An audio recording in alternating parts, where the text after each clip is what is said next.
une petite vidéo aujourd'hui pour la correction de l'exercice 80, page 176. Donc on nous demande de construire un pavé droit et on nous donne le nom de 3 faces. La première face, elle s'appelle ABCD.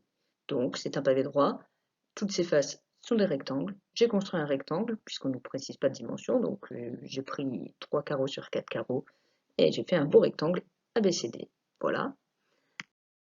Alors pour construire la seconde face, DCQP, on va reprendre les points C et D qui faisaient partie de la première face qui était la face avant ABCD. Donc je vais mettre cette seconde face sur la droite de ma face avant.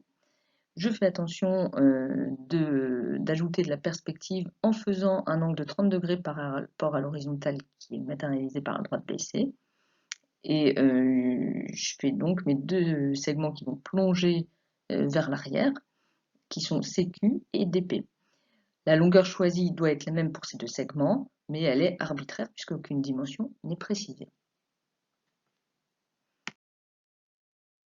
Ensuite, on va essayer de construire la dernière face, PQNM.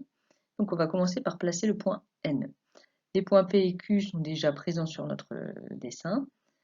On tourne tout le temps dans un sens unique, donc là P et Q, il faut ensuite que je place le point N et pas M. Nécessairement, le point N va être vers, on va dire, le centre de notre figure. Je ne vais pas aller le mettre sur la droite ici, on revient sur la gauche, pour faire une face parallèle à la première face, ABCD. Donc on est en train de faire la face arrière, elle doit avoir les mêmes dimensions, c'est-à-dire que la longueur QN doit être égale à la longueur AD et BC. Même pour le point M, on va respecter la longueur PM est égale à la longueur QN. Donc là, j'ai mes deux points, je n'ai plus qu'à les relier pour faire la face. On fait une jolie mise en forme, puisque PQNM est la face arrière, les arêtes NM et MP ne sont pas visibles. Il en ira de même de l'arête AM, donc ces trois arêtes ont été mises en pointillés.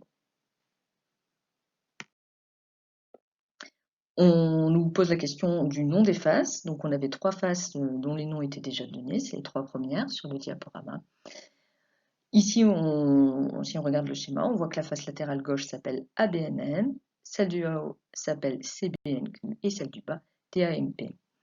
N'oubliez pas, on tourne toujours dans un sens donné, on ne change pas en cours de route, on ne fait pas de croisement pour nommer ces rectangles en l'occurrence.